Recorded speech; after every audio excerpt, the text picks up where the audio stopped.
This has to be one of my favorite features on iOS 16.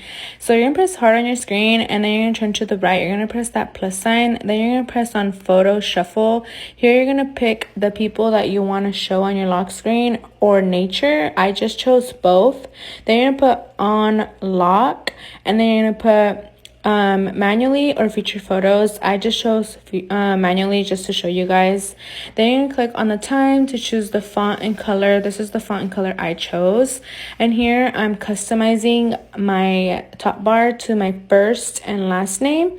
I have a video on my profile if you guys want to go check that out to customize your guys' top bar. And here I'm also customizing my two widgets. I have a video how to do this. It's on my profile as well. Then you're gonna press add.